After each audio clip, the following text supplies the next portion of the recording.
Vitória na estreia da Libertadores reforça a permanência de Rogério Ceni. Jornais argentinos destacam feito do Mengão e Marcos Braz pede paciência com a situação de Arrascaeta. Essas e outras você confere a partir de agora no seu canal Rafa Melo. Cola esse dedo no like, ajude muito o nosso canal. Continue compartilhando os nossos conteúdos. Se você ainda não é inscrito, aqui embaixo tem um botão vermelho, você se inscreve e não se esqueça de ativar o sininho para receber todos os nossos vídeos. Rafa Melo 81 nossas redes. Assiste até o final para você não perder nenhum detalhe. Mauro Santana, o locutor bacana, que ontem narrou a vitória de virada do Mengão na Argentina, estreia da Libertadores. E aí, Mauro? Lógico que ainda comemorando essa grande vitória que vai dar muita moral para a equipe. Agora, né, muita gente sabe que eu gosto de ver o copo sempre meio cheio, mas é hora também de avaliar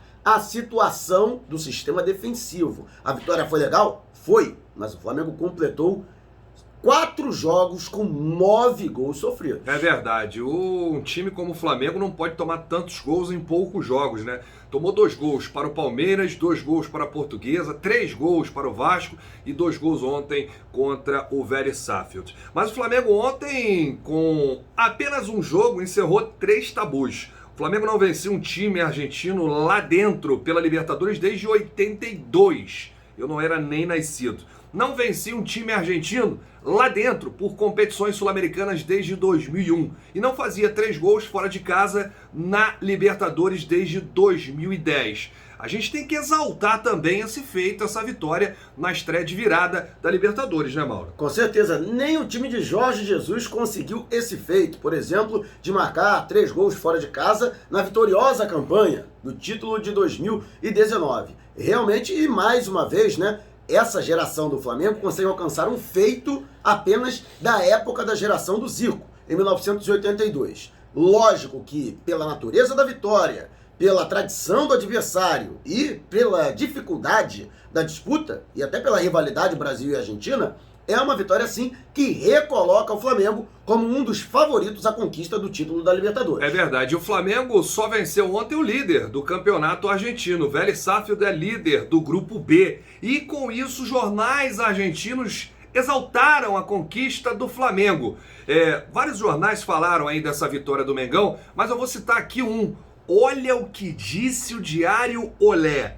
Quando enfrenta tantos monstros conhecidos até na Europa, tem que se cuidar. Vélez não soube. Flamengo controlou a bola com a pose de campeão que o mundo conhece. Poderia ter feito até mais gols. Diário Olé, que antes do jogo falava que o Flamengo não tinha lá um sistema defensivo que passasse segurança, destacou, não tem, né? Destacou inclusive o desfalque do Rodrigo Caio, e aí agora exaltou o feito, a virada, para você ver como foi difícil, né, enfrentar o Vélez lá na Argentina e vencer de virada por 3-2, Mauro. Aliás, a imprensa argentina tem uma imagem muito positiva do Flamengo. Afinal de contas, o Flamengo foi campeão em 2019 em cima do River Plate. Então, um grande bicho-papão da Libertadores, tendo ganho o título no ano anterior em cima do Boca Juniors na final memorável, né, que aconteceu em Madrid. De qualquer forma, o Diário Olé, né, lógico, a imprensa argentina, de maneira geral, também tem acompanhado o Flamengo e sabe que o rubro-negro, pelo menos taticamente, não vem apresentando um bom futebol. Foi uma vitória maravilhosa do Flamengo. Poderia ter feito mais gols, principalmente se o senhor Vilmar Roldan tivesse melhores critérios na hora de apitar, principalmente se não tivesse usurpado do Flamengo um pênalti claríssimo cometido pelo Caçares em cima do Gustavo Henrique no primeiro tempo. Mas a verdade é que o Flamengo conseguiu uma vitória muito mais em função do brilhantismo dos monstros aos quais se referiu a imprensa argentina do que propriamente em uma excelência tática. Agora, já que você tocou nesse ponto, a vitória de ontem, importantíssima, reforçou a permanência de Rogério Ceni. A gente já tinha informação que mesmo com o tropeço do Flamengo ontem, o Rogério Ceni continuaria sob o comando técnico. E essa vitória reforçou ainda mais, para a tristeza de muitos torcedores que querem a manutenção do Rogério Ceni. Mauro, É só o sistema defensivo que o Rogério Ceni precisa resolver para a torcida parar de pegar no pé e o Flamengo embalar de vez? Ou tem algum outro fator?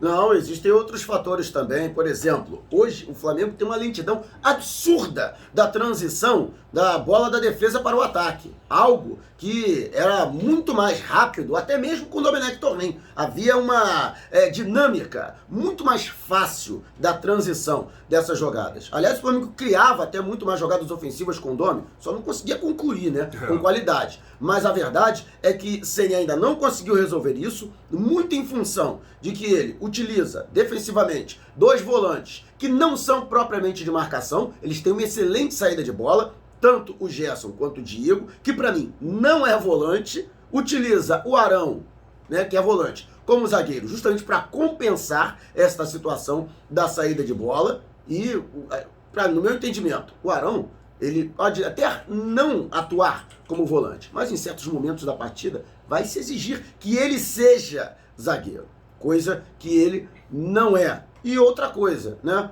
Everton Ribeiro muito abaixo. Eu acho que por tudo que o Everton Ribeiro fez no Flamengo, a gente tem que ser muito grato, mas o técnico Rogério Ceni tem que entender que não existe vaga cativa no time titular. Então, se o jogador está atuando mal, por que não sacá-lo? Eu acho que já está na hora do Everton Ribeiro tomar um chazinho de banco. É verdade. Na minha participação ontem no SBT, no pós-jogo, agradecer aí a galera do SBT, eu falei muito isso e muita gente não entendeu o que eu falei. Volta o Willian Arão para a posição dele de origem como volante. Coloca uma dupla de zaga. Agora o Rodrigo Caio vai poder entrar em campo porque ele estava suspenso. Rodrigo Caio e Bruno Viana. Mas, Rafa, e o Diego ontem que foi um monstro? Calma, o Diego permanece na equipe e quem banca é o Everton Ribeiro. E aí tinham duas situações. Você poderia, a primeira, deixar o Diego flutuando ali pelo meio, na posição do Everton Ribeiro, com a Arrascaeta ali, Diego e Arrascaeta, para armar as jogadas e aí manter o Pedro, o Gabigol e o Bruno Henrique, e aí o Everton Ribeiro seria banco. E uma outra situação, Everton Ribeiro banco, entraria o Pedro para jogar como centroavante e o Gabigol mais saindo da área ali na ponta. Seriam duas situações, mas para isso o treinador tem que fazer esses ajustes quanto pode nos treinamentos. Então, muita gente não entendeu o que eu falei e que eu estava pedindo o Diego banco. Não. Para mim, ontem o Diego foi um monstro raçudo, só não jogou melhor do que o Arrascaeta.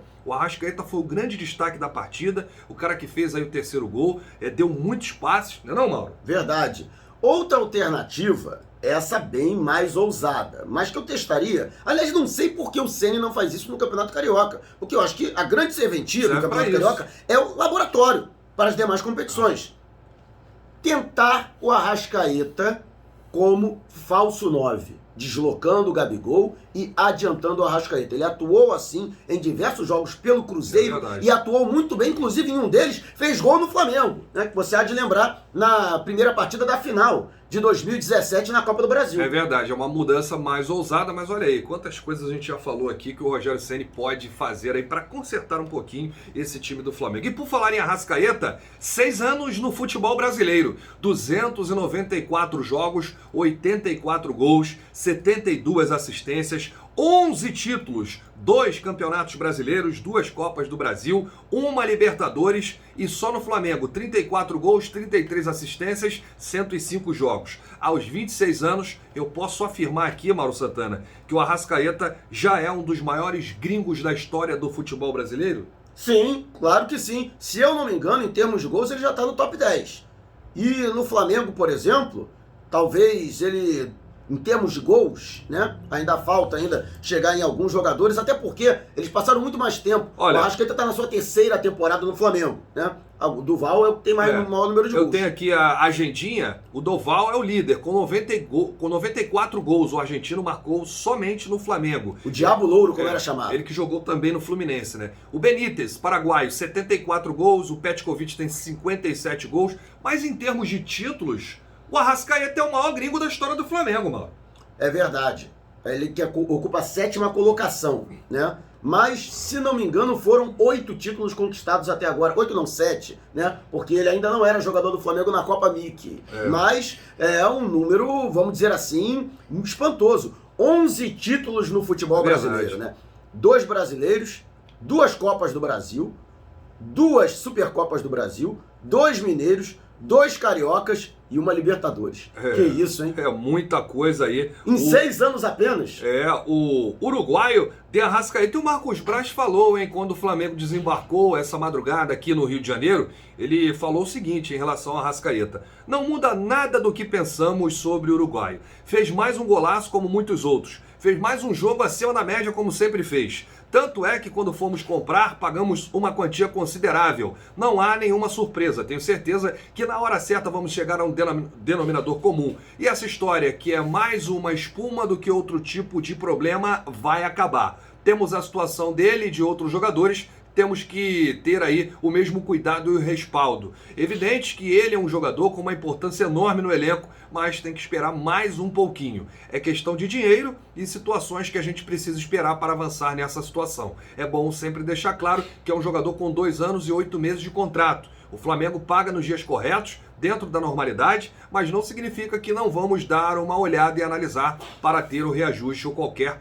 coisa esperada por ele. As negociações serão feitas na hora certa, não tem nenhum problema. Eu quero aqui só destacar um ponto em que não foi falado pelo Marcos Braz. Respeito tudo que o Braz falou. É claro que o Flamengo hoje não tem dinheiro para fazer loucuras, tem que se adaptar a toda essa pandemia. Aliás, todos os clubes. Agora, que teve um arranca-rabo com o empresário uruguaio Daniel Fonseca, teve. O Daniel Fonseca é o câncer do Arrascaeta. Não pode deixar esse empresário tentar comandar. O dono do empresário é o jogador, já falei isso. Ele é o trem pagador, é o artista do espetáculo. Então tem que afastar esse empresário, esse e outros, né, que tentam fazer aí um carnaval com os seus atletas. Então eu tenho certeza que o Flamengo vai resolver essa situação a cada jogo. O Arrascaeta marca, o Arrascaeta enlouquece a torcida do Flamengo, é um dos principais jogadores. E só respondendo ao Sormani, né, comentarista, Sormani, olha aqui, Sormani.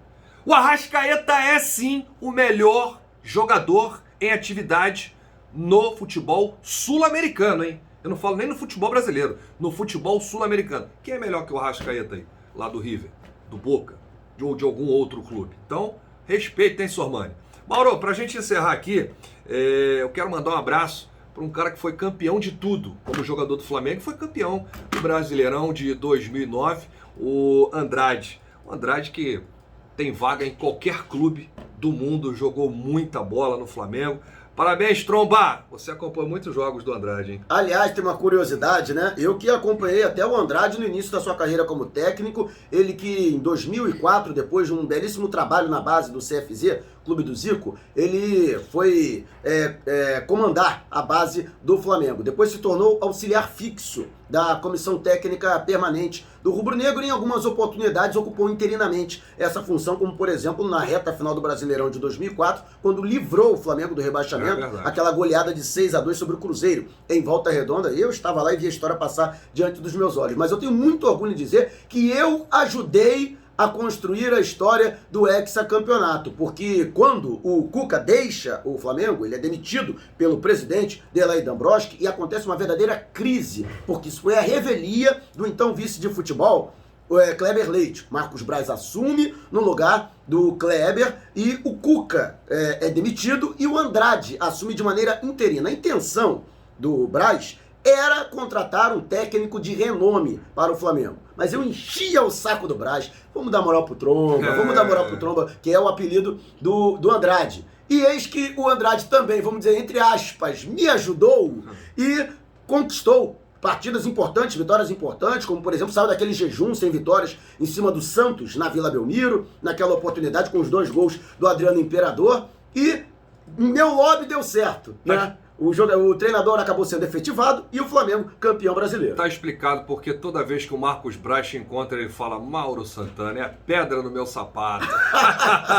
Deixa eu mandar um abraço. Mas ele aqui. Fala que me ama, justamente por conta disso. No bom sentido, no bom ele, sentido. entre aspas, deve um brasileiro pra mim. Olha aqui, deixa eu mandar um abraço para Brasília. Hoje completa 61 anos, a capital do nosso país. A todos os brasilienses, a todos os torcedores do Flamengo, eu me sinto muito bem sempre quando estou lá em Brasília. E a torcida do Flamengo é gigante lá. Então um abraço para toda Brasília. E por falar em Brasília, você já abriu a sua conta no Nação BRB Fla? Ainda não? Baixe o aplicativo, coloque todos os seus dados, abra a sua conta e utilize o cupom RAFLAMELO. Vai ter aí vários benefícios no Nação BRB Fla e vai participar de vários sorteios. E tem novidade nos próximos dias para quem está abrindo a sua conta no Nação BRB Fla utilizando o cupom RAFLAMELO. Grande abraço, valeu Mauro Santana, saudações rubro-negras, isso aqui é Flamengo!